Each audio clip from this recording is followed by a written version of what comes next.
अस्सलामु अलैकुम वरहमतुल्लाहि वबरकातुहू। अल्हम्दुलिल्लाहि रब्बिल आलमीन वस्सलातु वस्सलामु अला रसूलिहिल करीम अम्मा बाद। क़ाल अल्लाहु सुब्हानहु व तआला अऊज़ु बिल्लाहि मिनश शैतानिर रजीम बिस्मिल्लाहिर रहमानिर रहीम वसख्खर लकुम मा फिस समावाति व मा फिल अर्द। मुहतरम नाज़रीन, personality development in Islamic perspective, इस सिलसिले में हम बात कर रहे थे। गुज़िश्ता 3 एपिसोड में हमने इस बारे में बातचीत की, मालूम करने की कोशिश की। आज के इस एपिसोड में आज हम बहुत ही अहम टॉपिक की तरफ अपना रुख फेरेंगे। वो टॉपिक ये है कि पर्सनालिटी डेवलपमेंट इंसान के लिए मस्ट है, लेकिन उस पर्सनालिटी डेवलपमेंट को ब्रोक करने वाली या उसको डिस्ट्रॉय करने वाली बहुत सारी चीज़ें होती हैं जो कि इंसान उभरना चाहता है लेकिन वो चीज़ें उसको उभरने नहीं देती। या इंसान अपने आप में परवान चढ़ना चाहता है, उरूज पाना चाहता है, लेकिन कुछ चीज़ें उसके रास्ते में रुकावट बन जाती हैं और उसको ऊंचा उठने नहीं देती। उन चीज़ों के बारे में आज हम देखने की कोशिश करेंगे कि इंसान किस मामले में बेहतर तौर पर आगे बढ़ सकता है और वो कौन सी चीज़ें हैं जिसको इंसान अगर अपनी ज़िंदगियों से निकाल दे, या जिन ख़यालात को, अफ़कार को, या जो अपनी उसकी सोच है, इन चीज़ों को अगर अपने अंदर से निकाल देगा, या कुछ सिफ़ात, उसकी एट्रीब्यूट्स ऐसी होंगी जो इंसान की पर्सनालिटी को डिस्ट्रॉय करने वाली होंगी, उसकी पर्सनालिटी को डेवलप नहीं होने देंगी, उन चीज़ों को अगर हम निकाल कर फेंक देंगे तो यकीनन हमारी अल्लाह रब्बुल आलमीन हमारी पर्सनालिटीज़ को इंशाल्लाह डेवलप करेगा। पहली चीज़ जो कि हमारी पर्सनालिटी को डिस्ट्रॉय करती है, ये हमारी जो सोच है, ये हम जो आगे बढ़ना चाहते हैं, जिस मकसद को हम हासिल करना चाहते हैं, उस सिलसिले में सबसे पहली और रुकावट ये पैदा हो जाती है कि अक़ीदे का मामला हमारी ज़िंदगियों में पेश आता है। यानी इंसान के जो बिलीव्स होते हैं, हर इंसान के अपने बिलीव्स होते हैं, यानी हर इंसान अपने एतबार से, उसका रिलीजन हो या इंसान अगर कोई रिलीजन को नहीं मानता हो, वह एथिस्ट हो, तो ऐसी बहुत सी चीज़ें होती हैं, उसके अफ़कार होते हैं या उसके नज़रियात होते हैं या उसकी कुछ ऐसे बिलीव्स होते हैं जो इंसान को आगे बढ़ने नहीं देते। मेरे भाइयों, देखिए, इस्लाम इस मामले भी हमारी रहनुमाई फरमाता है। इस्लाम ने इब्तिदा से हमारी ये, अल्लाह रब्बुल आलमीन ने ये हमारी रहनुमाई फरमाई है कि इंसान का बिलीफ ऐसा हो कि कभी उसकी पर्सनालिटी को डेवलप होने से रोके नहीं, उसको कभी उसकी पर्सनालिटी को डिस्ट्रॉय ना करें। आज आप देखें तो बहुत सारे अकाइद के मानने वाले ऐसे हैं जो अपने अकाइद की वजह से आगे नहीं बढ़ सकते, किसी दुनिया को वो हासिल नहीं कर सकते। आप देखें, मैं बड़ी बात आपके सामने ये रखना चाहूँगा, वो ये कि हम देखें कि आज से चंद साल पहले, एक तकरीबन आप 100 साल पीछे चले जाएं, एक सदी पीछे चले जाएं, तो उससे पहले आप देखें तो बहुत सारी, तकरीबन आप ये भी कह सकते हैं कि इस्लाम के आने से पहले सारी दुनिया तारीक थी, वो रोशनी उस दुनिया में नहीं पाई जाती थी। यानी उलूम उतने आम नहीं थे, लोग दुनिया को बरतना नहीं जानते थे जितना कि इस्लाम के आने के बाद हमारे सामने ये चीज़ें पेश आई। दुनिया में कुरान मजीद जब आया तो कुरान मजीद ने हमको बतलाया कि दुनिया को कैसे बरता जा सकता है, दुनिया में कौन सी नेमतें हैं जिनको किस तरह से हम फ़ायदा उठा सकते हैं।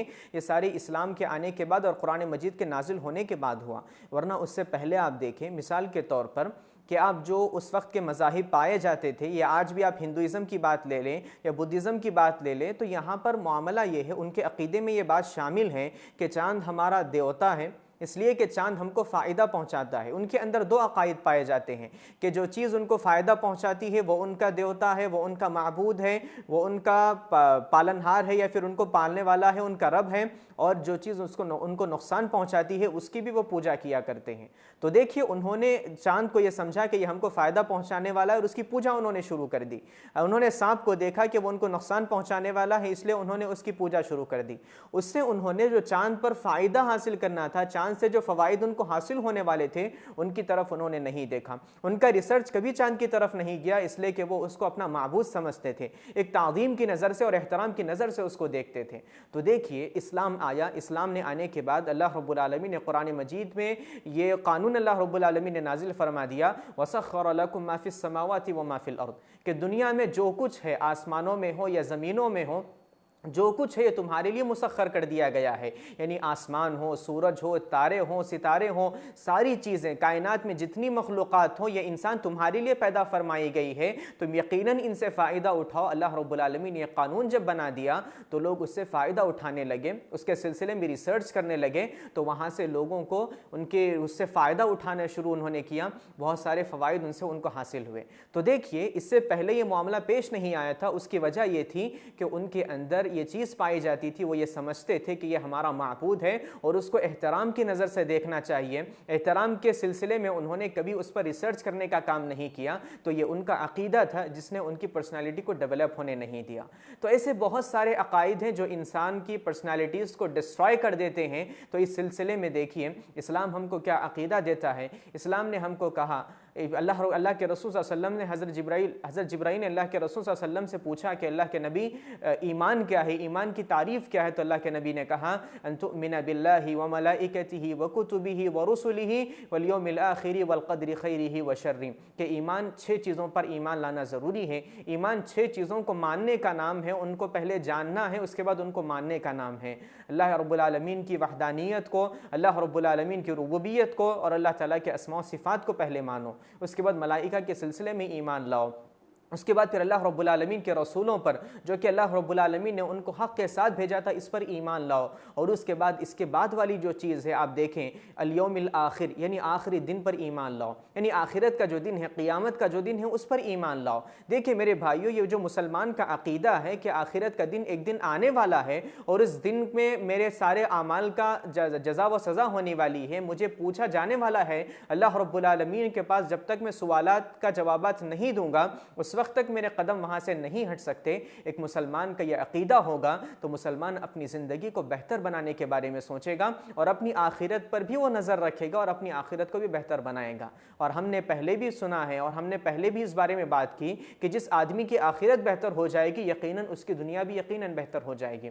और आज के ज़माने में आप देखें कि जो एथिस्ट नाम के लोग पाए जाते हैं, जिनका अक़ीदा ये है कि हम दुनिया में अपने आप आए हैं और हम दुनिया से अपने आप चले जाएंगे, दुनिया के बाद कोई मामला किसी के साथ पेश आने वाला नहीं। जब ये मामला अगर लोगों के दिलों में बैठ जाए, जब ये अक़ीदा लोगों के दिलों में बैठ जाए तो लोग एक दूसरे पर जुल्म करेंगे, पैसा कमाने के लिए एक दूसरे को मारेंगे। पैसा कमाने के लिए लोग ये समझें कि दुनिया जो भी है मेरे लिए सब कुछ है, और दुनिया को सब कुछ समझते हुए दुनिया में अपना नाम ऊंचा करने के लिए, पैसा कमाने के लिए, दुनिया में एक मुकाम मर्तबा हासिल करने के लिए, सब कुछ करने के लिए तैयार हो जाएंगे। तो दुनिया में क्या होगा, फसाद बर्पा हो जाएगा, जंगें होने लगेंगी, मुख्तलिफ़ किस्म के हालात पेश होंगे दुनिया में जो कि दुनिया को नुकसान पहुँचाने वाले होंगे। और जब मुआशरा सही न हो तो इंसान की पर्सनालिटी कैसे डेवलप हो सकती है। जिस मुआशरे में हमेशा जंगें होती रहें, जिस मुआशरे में हमेशा लड़ाई झगड़ा होता रहे, तो उस मुआशरे में एक बंदा कैसे परवान चढ़ सकता है। तो अल्लाह रब्बुल आलमीन ने हमको जो अक़ीदा दिया है सुभान अल्लाह, कि दुनिया ही सब कुछ नहीं बल्कि दुनिया तो पेश ख़ीमा है आखिरत का। यानी हम दुनिया में हैं तो आखिरत संवारने के लिए हम दुनिया में हैं, हम दुनिया में हैं तो आखिरत को बेहतर बनाने के लिए दुनिया में हैं। दुनिया हमारे लिए सब कुछ नहीं है, दुनिया सिर्फ एक दारुल इम्तिहान है। यहाँ पर हमारा इम्तिहान हो रहा है और इस इम्तिहान का जज़ा, इस इम्तिहान का जो रिज़ल्ट है यकीनन हमको आखिरत में मिलेगा। तो देखिए अल ईमान बिल आखिर का फ़ायदा एक मुसलमान के साथ क्या होगा। अल्लाह रब्बुल आलमीन ने इंसानों की पर्सनालिटीज़ को डेवलप करने के लिए पहले ज़रूरी है कि मुआशरे में अमन पाया जाए। जिस मुआशरे में हमेशा जंगें हों, जिस मुआशरे में हमेशा लड़ाई झगड़े हों, वहाँ पर बड़ी बड़ी शख्सियतें परवान नहीं चढ़ सकती, यकीनन आप जानते हैं।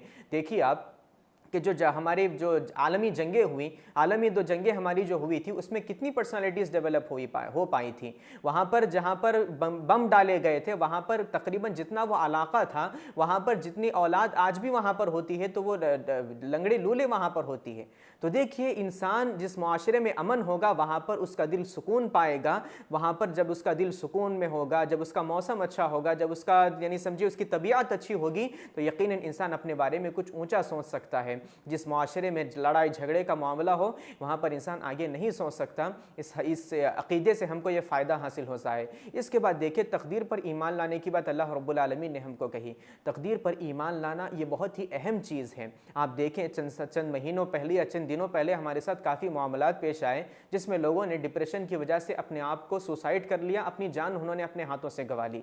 देखिए ये जो चीज़ अल्लाह रब्बुल आलमीन ने, ये जो अक़ीदा अल्लाह रब्बुल आलमीन ने मुझे और आपको दिया है, ये अक़ीदा हम अल्लाह रब्बुल आलमीन का जितना शुक्र बजा लाएं हमारे लिए कम है।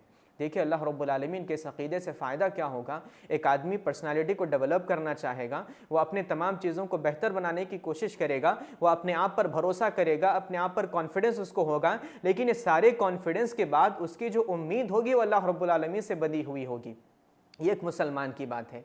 एक मुसलमान जब कोई काम अंजाम देता है तो काम अंजाम देने के बाद अपने आप पर वो कॉन्फिडेंस रखने के साथ साथ अल्लाह रब्बुल आलमीन से उसकी उम्मीद जुड़ी हुई होगी।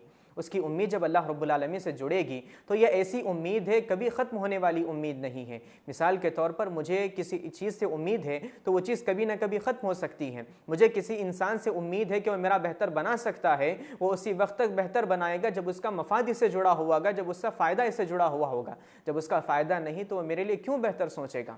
हमारी इंसानों से जो उम्मीदें होती हैं वो कभी भी ख़त्म हो सकती हैं, लेकिन अल्लाह ताला से जो हमारी उम्मीद है, अल्लाह ताला पर जो हमारा अक़ीदा है, वो कभी हमारा ख़त्म नहीं हो सकता। तो बंदा अल्लाह रब्बुल आलमीन पर ईमान रखेगा, अल्लाह ताला से उम्मीद रखेगा। देखिए आप यही मामला हम गैर मुस्लिमों के साथ देखें तो उनके साथ ये चीज़ पेश आती है। वो दुनिया कमाने के लिए, दुनिया हासिल करने के लिए, अपना नाम ऊंचा बनाने के लिए बहुत सारे प्रोजेक्ट्स अंजाम देते हैं, लेकिन अगर वो देखते हैं कि प्रोजेक्ट अच्छा बन जाए, प्रोजेक्ट अगर वो कामयाब हो जाए, तो वो कहते हैं उसी तरह की बात जिस तरह के कारून ने कहा था, इन्नमा ऊतीतुहु मिन इल्मिन इंदी। वो क्या करते हैं कि जो अगर उनको मुकाम मर्तबा मिल गया या उनको अगर दुनिया में बड़ा स्टेटस उनको मिल गया तो वो ये कहते हैं कि ये जो चीज़ें मुझे मिली हैं ये सिर्फ़ और सिर्फ मेरे अपने काम करने की वजह से, ये मेरी अपनी सलाहियतों की वजह से मिली है, ये मेरे अपने काम की वजह से मिली है, इसमें किसी और की साझेदारी नहीं है। एक मुसलमान बंदा इस बारे में क्या कहता है जब वो कामयाब हो जाए तो वो कहता है कि अल्लाह रब्बुल आलमीन का शुक्र है मुझ पर, ये मेरी अल्लाह, मैं इस काबिल भी नहीं था कि मुझे ये चीज़ मिलती, मेरे मेहनत भी साथ थी और अल्लाह ताला की शुक्र, अल्लाह ताला की नवाजिश मेरे साथ थी जिस वजह से मुझे ये चीज़, बड़ी चीज़ हासिल हुई है। तो इसका फ़ायदा ये होता है जब किसी गैर मुस्लिम को कोई अच्छी चीज़ ना मिले, बल्कि वो जो चीज़ को अपने फोकस रखा हुआ था, जो एम उसने बनाया था, अगर उस एम में वो नाकाम हो जाए तो हम देखते हैं कि जब कभी रिज़ल्ट का मामला हो, कोई भी इस कॉलेज का रिज़ल्ट निकलता हो या यूनिवर्सिटी का रिज़ल्ट निकलता हो या कोई बड़े प्रोजेक्ट्स नाकाम हो जाते हो तो बहुत सारे लोग डिप्रेशन में आकर अपने आप को सुसाइड कर लेते हैं। तो ये देखिए, आप अगर देखें तो मुसलमान कितना गरीब क्यों ना हो लेकिन सुसाइड वो नहीं करता। आप देखें उलमाए कराम हो या कोई भी और हो, वो कितने गरीब ज़िंदगी क्यों ना गुजारते हो, दुनिया में कितनी मुसीबतें उन पर आ जाएं, लेकिन कभी हमने नहीं सुना कि वो सुसाइड अपने आप को करते हों। बहुत कम मुसलमान ऐसे हैं जो सुसाइड करते हैं, और वो मुसलमान ऐसे हैं जिनके दिल में सही माने में ईमान भी नहीं है। तो ईमान अगर हमारे दिल में होगा तो अल्लाह रब्बुल आलमीन से अगर हमारी उम्मीद जुड़ी हुई होगी तो हम ये नहीं समझेंगे कि ये जो चीज़ मुझसे हासिल होगी वो सिर्फ़ और सिर्फ मेरे करने की वजह से होगी, और अगर मेरे एम में मैं नाकाम हो गया तो मैं कुछ भी नहीं हूँ, मैं नाकाम हूँ इस दुनिया से, मैं इस दुनिया का सामना नहीं कर सकता। लोग सुसाइड करते हैं यही सोच कर कि मैं दुनिया का सामना अब नहीं कर पाऊँगा, मैंने इतना काम इसके पीछे किया था, इतनी मेहनत मैंने इसके पीछे की थी, अब वो चीज़ मुझे हासिल नहीं हुई तो मैं अपनी जान को गंवा लूँगा, अपनी जान को खो बैठूँगा। तो ये जो चीज़ है, डिप्रेशन में आकर इंसान नाउमीद होकर अपने आप को मार ले तो इससे इंसान को कोई फ़ायदा नहीं होगा। और ये तकदीर पर ईमान लाने से हमको ये फ़ायदा हासिल होगा कि बंदे को अगर कोई चीज़ हासिल होगी तो अल्लाह रब्बुल आलमीन की तकदीर पर कहेगा कि ये तकदीर में मेरे लिखा हुआ था इसलिए मुझे ये चीज़ हासिल हुई, और अगर वो उस चीज़ हासिल नहीं होती तो वो कहेगा कि मैंने मेहनत तो की थी लेकिन अल्लाह रब्बुल आलमीन ने मेरे तकदीर में ये चीज़ नहीं लिखी थी इसलिए मुझे ये चीज़ हासिल नहीं हुई। इंशाअल्लाह इससे बेहतर चीज़ अल्लाह रब्बुल आलमीन मुझे अदा करेगा।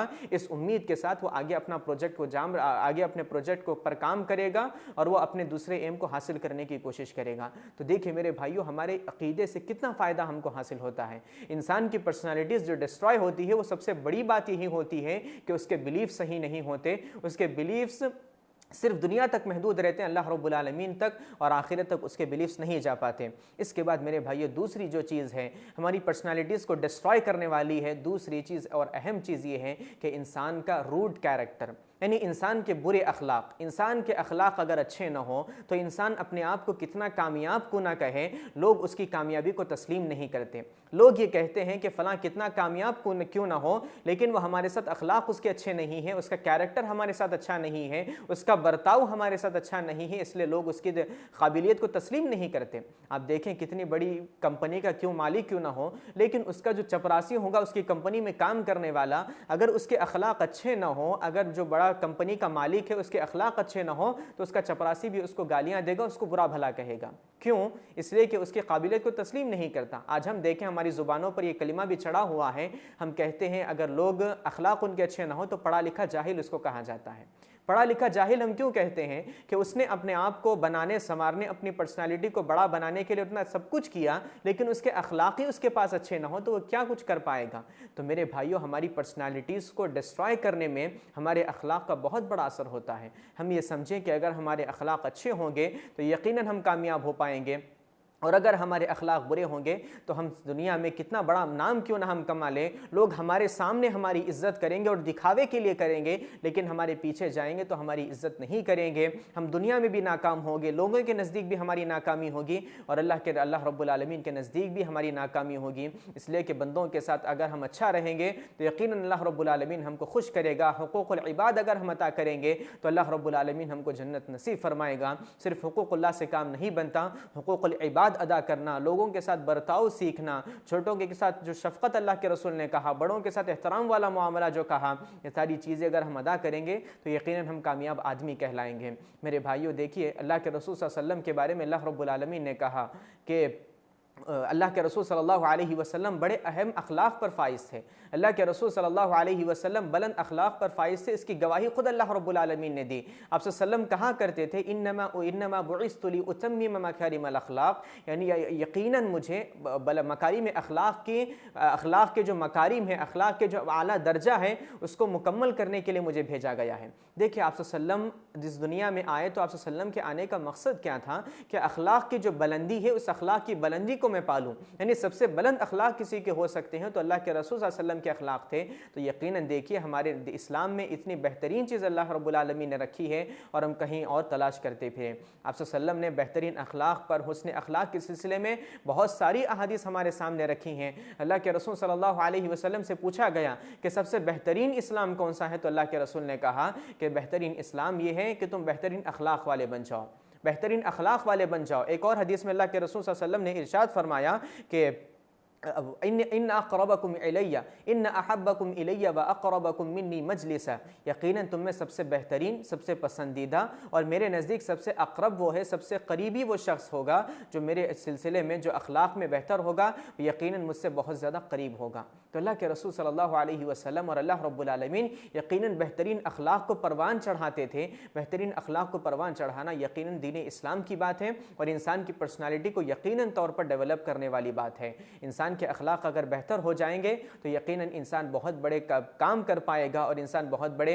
यानी दुनिया में भी वो नाकामयाब हो जाएगा और आखिरत में भी इंसान वो यकीनन कामयाब हो सकता है। अल्लाह के रसूल सल्लल्लाहु अलैहि वसल्लम ने, देखिए अखलाक की जो बुराई शुरू होती है वो कहाँ से शुरू होती है, इंसान की ज़ुबान से उसका आगाज़ होता है। तो अल्लाह के रसूल सल्लल्लाहु अलैहि वसल्लम ने हमको ये बतलाया है कि इंसान कहे तो बेहतर कहे, मन काना युमिनु बिल्लाहि वल यौमिल आखिर फलयकुल खैरन औ लियस्मुत, कि जो आदमी अल्लाह ताला पर और आखिरत के दिन पर ईमान लाता हो, देखिए हमारे अकीदे से उसको जोड़ा गया है, जो शख्स अल्लाह पर और आखिरत के दिन पर ईमान लाता हो तो क्या करेगा वो, फलयकुल खैरन, तो वो बेहतर बात कहेगा, और लियस्मुत, या खामोश रह जाएगा।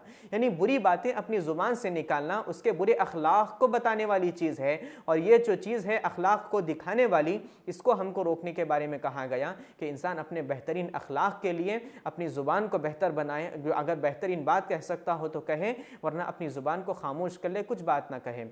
देखिए कि अल्लाह के रसूल सल्लल्लाहु अलैहि वसल्लम ने जहाँ हमको बेहतरीन अखलाक के बारे में उभारा, वहीं अल्लाह के रसूल सल्लल्लाहु अलैहि वसल्लम ने हमको बुरे अखलाक से भी रोकने की तौफीक अल्लाह के रसूल सल्लल्लाहु अलैहि वसल्लम ने इस बारे में भी हमको रोका है। देखिए एक शख्स अल्लाह के रसूल सल्लल्लाहु अलैहि वसल्लम के दरवाजे पर आता है, खटखटाता है, तो आप सल्लम कहते हैं सहाबी से जाकर देखो कौन आए हैं, तो कहते हैं कि फ़लाँ आदमी आया है। तो अल्लाह के रसूल कहते हैं कि बिस इब्नुल आशीर, यानी इस मुआशरे का बहुत बुरा शख्स है वो, यानी उसके अखलाक अच्छे नहीं हैं, बुरा शख्स है वो। आप सल्लम उसके बारे में कहते हैं। जब वो अंदर आता है तो आप सल्लम उससे बातचीत करते हैं, जब वो लौट कर वापस चला जाता है तो आप सल्लम जब उसके साथ बात करते हैं तो बहुत नरमी के साथ अल्लाह के रसूल बात करते हैं। जब वो लौट कर चला जाता है, हज़रत आयशा रज़ियल्लाहु ताला अन्हा पूछती हैं कि अल्लाह के रसूल जब वो दरवाज़े पर आया था तो आपने उसके बारे में कहा था कि बहुत बुरा ये शख्स है, यानी उसके अखलाक अच्छे नहीं हैं, आपने उसके बारे में कुछ बुराई वाली बात कही थी, यानी उसके बारे में आपने उसकी तारीफ़ नहीं की थी, आपने उसके ज़म के पहलू को जिक्र किया था। और आपने जब वो आकर बैठा था तो आपने उसके साथ अच्छी बात की, आपने उस नरमी के साथ बात की। तो आप सल्लम कहते हैं कि इन्न शर्रन्नासी मन, लोगों में सबसे बुरा शख्स वो है मन इत्तक़ा फ़ुहशिही, कि लोग उसके बुरे अखलाक की वजह से उससे दूर रह जाएं। यानी सबसे लोगों में सबसे बुरा शख्स वो है कि लोग उससे बातचीत ना करें, इस वजह से कि वो अगर उनसे बातचीत करेंगे तो वो फहश बातें हमारे साथ कहेगा, यानी गालियां बकेगा, या फिर वो हमको गुस्सा करेगा, ये बेकार की वो बातें करेगा। इससे डरते हुए लोग उससे बात करने से रुक जाएं, बात करने से कतराएं। ये शख्स जो है सबसे बुरा शख्स है मुआशरे का। तो देखिए, बुरे अखलाक हमारी पर्सनालिटी को डेवलप नहीं कर पाएंगे। हम अगर अपनी पर्सनालिटीज़ को डेवलप करना चाहते हैं तो यकीनन हमको अखलाक को बेहतर बनाना होगा। इस दुनिया में देखिए आप, पर्सनालिटी डेवलपमेंट में बहुत सारी तकरीरें होती हैं, बहुत सारी स्पीचेस होती हैं, लेकिन इस पहलू को जिक्र नहीं किया जाता। क्यों? इसलिए कि लोग ये समझते हैं कि इंसान बड़ा वही कहलाएगा जो माल वाला हो, जो दौलत ज़्यादा उसके पास हो, किसी के पास ज़्यादा बंगले हो, गाड़ियाँ हो, तो यकीन वही शख्स बेहतर कहलाएगा। अल्लाह के रसूल सल्लल्लाहु अलैहि वसल्लम ने कहा कि आप सल्लम से पूछा गया कि आखिरत में कौन सी चीज़ें हमको जन्नत में ले जाने वाली होंगी, तो अल्लाह के रसूल ने कहा तक़वल्लाहि व हुस्नुल खुल्क़, यकीनन अल्लाह रब्बुल आलमीन का तक़वा और लोगों के साथ बेहतरीन अखलाक जो हमारे होंगे वही इंसान को जन्नत में ले जाने वाले साबित होंगे। तो देखिए, अल्लाह के रसूल ने हमको क्या बताया कि हमारे लिए सबसे बड़ी नेमत जन्नत है, और जन्नत हासिल करने के लिए अखलाक हमारे लिए बहुत ज़रूरी है। तो दुनिया में एक मोमिन बंदा ये इख्तियार ये जहन में रखकर ज़िंदगी गुजारता है कि अगर मुझे जन्नत हासिल करना हो तो अपने अखलाक को बेहतर बनाना है, और लोगों के साथ बेहतरीन अखलाक का मामला वो करता है। इसके बाद मेरे भाइयों कि देखिए, तीसरी चीज़ जो इंसान के अखलाक को, जो इंसान के पर्सनैलिटी को डिस्ट्रॉय करती है, वह है इंसान की मनफी सोच, यानी नेगेटिविटी जो इंसान के अंदर होती है। इंसान के नेगेटिव जो ख्यालात होते हैं वो इंसान की पर्सनैलिटी को बिल्कुल तौर पर डिस्ट्रॉय कर देते हैं। यानी अल्लाह के रसूल सल्लल्लाहु अलैहि वसल्लम ने और दीन ने हमको ये बताया है कि इंसान हमेशा पॉजिटिव होकर सोचे। यानी कोई भी मामला वो आगाज़ करना चाहता हो, कोई भी बिजनेस वो स्टार्ट करना चाहता हो, या कोई भी स्टडीज़ को स्टार्ट करना चाहता हो, तो वो ये समझकर स्टार्ट करें कि यकीनन अल्लाह रब्बुल आलमीन इसमें मुझे कामयाब करेगा। अगर कोई बंदा ये समझेगा कि मैं इसमें कामयाब हो पाऊंगा या नहीं हो पाऊंगा, वह अगर मनफी ख्यालात उसके दिल में पैदा होते रहेंगे, या अगर वो किसी से रिश्ता कर रहा हो तब उसके दिल में नेगेटिव ख्यालात उसके दिल में आ रहे हों, तो यकीनन ऐसा इंसान कामयाब नहीं हो सकता। वही इंसान कामयाब होगा जिसके अंदर पॉजिटिव ख्यालात पैदा होंगे। जो इंसान पॉजिटिव रहेगा अपने अंदर से, अपने बाहर से, यकीनन वही इंसान कामयाब हो पाएगा। तो अल्लाह के रसूल सल्लल्लाहु अलैहि वसल्लम ने हमको इस बारे में बहुत बताया है। तो देखिए, ये जो नेगेटिविटी है, ये जो हमारे नेगेटिव ख्यालात हैं, ये जो अफकार हमारे हैं नेगेटिव, ये हमको नाउमीदी की तरफ लेकर जाते हैं। और नाउमीदी क्या है? जो हमको डिप्रेशन की तरफ ले जाने वाली चीज़ है। हम कोई मामला आगाज़ करने वाले हैं, मिसाल के तौर पर बिज़नेस हम स्टार्ट कर रहे हों, बिज़नेस में हमारे ख्यालात ऐसे आते हों कि बिज़नेस कामयाब होगा या नाकाम होगा, बिज़नेस हमारा हम आगे कर पाएंगे या हमको कोई धोखा देने वाला होगा। अगर इंसान को ज़्यादा नेगेटिव ख्यालात आ रहे हों तो ऐसा इंसान कोई बड़ा काम नहीं कर पाएगा, यकीनन किसी से वो रिश्ता नहीं रख पाएगा, मुआशरे से 10 कदम पीछे वो ज़िंदगी गुजारने वाला होगा, इसलिए कि वो कभी कोई काम करने जाएगा तो उसके नेगेटिव ख्यालात उसको आएंगे। और ये नेगेटिव ख्यालात क्या हैं? शरीयत ने इसको बताया कि वसाविस हैं। ये वसाविस हैं। यकीनन अल्लाह रब्बुल आलमीन ने सूरतुन नास में इरशाद फरमाया कि लोग किससे पनाह मांगे? वसाविसुश शयातीन से पनाह मांगे, वसाविसुश शयातीन से पनाह मांगे।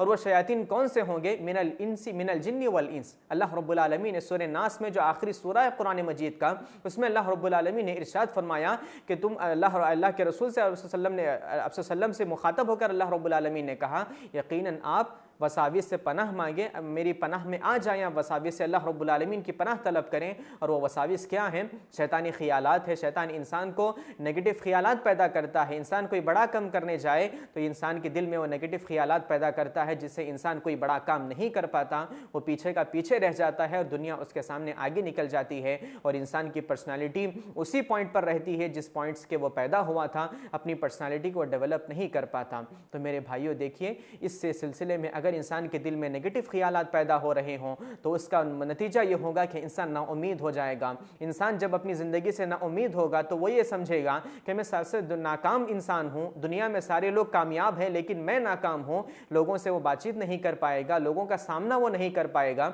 और जब ऐसा मामला होगा तो वो डिप्रेशन में आ जाएगा। और जब डिप्रेशन में आ जाएगा तो यकीनन इंसान अपने आप को दुनिया में बोझ महसूस करने लगेगा। वो ये समझेगा कि मैं दुनिया में सबसे नाकाम इंसान हूँ, मैं दुनिया में सबसे बेकार इंसान हूँ। और वो अपनी पर्सनालिटी को सबसे कमतर समझने लगेगा। वो ये समझेगा कि सारे लोग अच्छे हैं और मैं सबके सामने निकम्मा हूँ। और वो अपने आप को बेकार समझने लग जाएगा और डिप्रेशन का शिकार होगा। और यही डिप्रेशन की वजह है कि लोग आज सुसाइड करते हुए नजर आते हैं। इकबाल ने कहा था, न हो नौमीद नौमीदी ज़वाल इल्म इरफा है, न हो नौमीद नौमीदी ज़वाल इल्म इरफा है।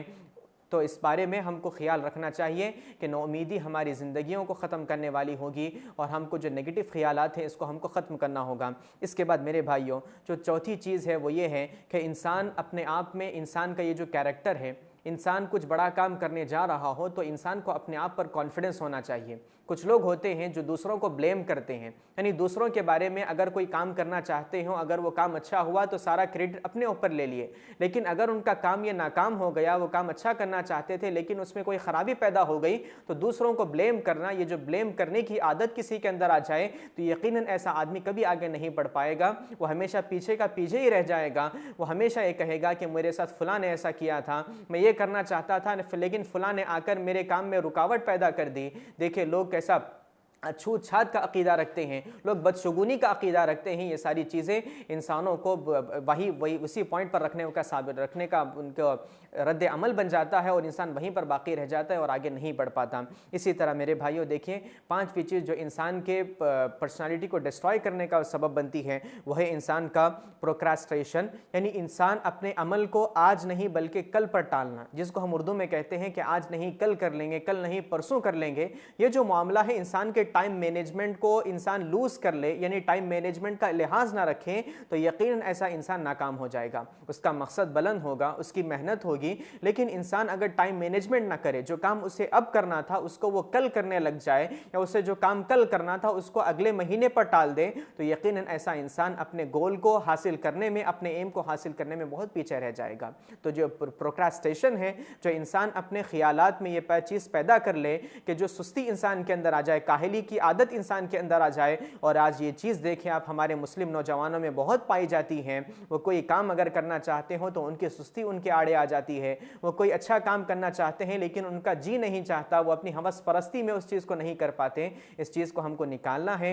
हमारी पर्सनालिटी को ब्रोक करने के लिए बस यही काफ़ी है कि इंसान टाइम मैनेजमेंट ना करे, और टाइम मैनेजमेंट ना करते हुए इंसान अपने जो काम करना है उसको काम को कल पर टाल दे। इससे इंसान नाकाम हो जाता है। इसके बाद मेरे भाइयों, जो छठी चीज़ है जो इंसान को पर्सनालिटी को डेवलप नहीं कर पाती, वो है इंसान का जलसी, यानी इंसान के अंदर हसद आ जाए। हसद की तारीफ़ शरीयत में ये की गई, उलमा कराम ने ये की, तमन्ना ज़वाल निअमति अन साहिबिहा, यानी हसद ये है कि इंसान अगर किसी के पास नेमत हो, कि अगर किसी के पास सलाहियत हो, या अगर किसी के पास कोई अच्छी चीज़ हो तो उसके पास से वो चीज़ छीन जाने की इंसान तवज्जो करना, यानी इंसान ये तमन्ना करे कि वो चीज़ उसके पास से छिन जाए। और अगर कोई चीज़, अगर ये ख्याल अगर किसी के अंदर पैदा हो जाए, अगर जलसी अगर किसी के अंदर आ जाए, तो यकीनन ऐसा इंसान दूसरों को देखकर अपने आप को दुख देने वाला हो जाएगा, दूसरों को देखकर अपने आप को तकलीफ देने वाला हो जाएगा। ऐसा इंसान कभी कामयाब नहीं हो सकता। हमको देखे गिब्ता कहा गया, यानी हमको ये बताया गया इस्लाम में कि हम दूसरों की नेमत को देखकर हम अपने आप को कुढ़ने वाले न बन जाएं, हम अपने अंदर अपने आप को दुख लाने वाले न बन जाएं, बल्कि हम यकीनन हम उस चीज़ को हासिल करने के लिए अपने आप को आगे बढ़ाने वाले बन जाएं। देखिए अबू बकर सिद्दीक़ की इबादत को देखकर कितने सहाबा कराम को रश्क नहीं था। हज़रत उमर रज़ियल्लाहु ताला हमेशा उनको पीछे करने के लिए सोचा करते थे उस मामले तक, जब तक कि वो जंग का मामला पेश नहीं आया था। तो इस चीज़ की तालीम हमको दी गई। सहाबा कराम के दरमियान हसद वाली बात नहीं थी, इसलिए सहाबा कराम की पर्सनालिटीज़ देखें अब कितनी डेवलप हुई, सुभान अल्लाह। जो सहाबा कराम के दुनिया में जिनका कोई बोलबाला नहीं था, दुनिया में उनकी कोई हैसियत नहीं थी, वो सहाबा कराम दुनिया पर खिलाफत करने के लिए आ गए, सुभान अल्लाह। तो ऐसे सहाबा कराम देखें उनके अंदर क्या चीज़ थी, उनके अंदर हसद नहीं पाया जाता था।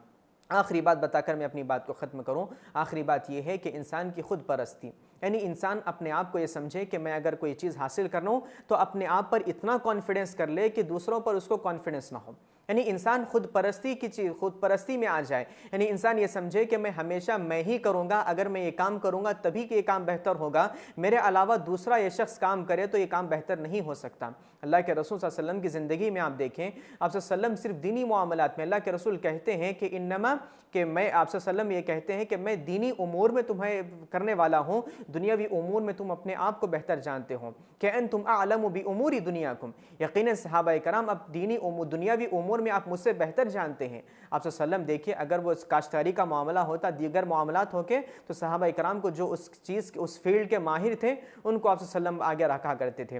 बदर का वाक़या भी आपको मालूम है, बहुत सारे वाक़यात हैं। बस बताना मकसूद ये है कि इंसान अगर अपने आप पर इतना कॉन्फिडेंस उसको हो जाए कि वो ये कहने लग जाए कि अगर मैं ये काम करूँगा तभी ये बेहतर होगा, मेरे अलावा ये कोई काम करेगा तो बेहतर नहीं हो सकता, ये चीज़ भी इंसान को गारत करने का सबब बन जाती है, इंसान को पीछे करने का सबब बन जाती है। इंसान ये समझता है कि मैं ही करूँगा तभी ये चीज़ बेहतर हो सकती है, मेरे अलावा कोई काम बेहतर नहीं कर सकता। इंसान में देखिए, इस्लाम ने हमको क्या कहा कि एक दूसरे से मशवरा किया करो। इंशाल्लाह मैं अगली एपिसोड में इस बारे में बात करेंगे कि 10 टिप्स हम आपको देंगे जिसके ज़रिए इंसान की पर्सनालिटीज़ डेवलप हो सकती हैं। अल्लाह रब्बुल आलमीन से दुआ है कि अल्लाह रब्बुल आलमीन जो चीज़ें, जो फैक्टर्स ऐसे हैं जो हमारे पर्सनालिटीज़ को डिस्ट्रॉय कर सकते हैं, अल्लाह रब्बुल आलमीन ऐसे फैक्ट्स हमारी ज़िंदगियों से निकाल दें और अल्लाह रब्बुल आलमीन हमको वो चीज़ें अता फरमा जो कि हमारी पर्सनालिटीज़ को डेवलप कर सकते हों। आमीन व आखिर दावाना अनिल हम्दुलिल्लाहि रब्बिल आलमीन। अस्सलामु अलैकुम व रहमतुल्लाहि व बरकातुहू।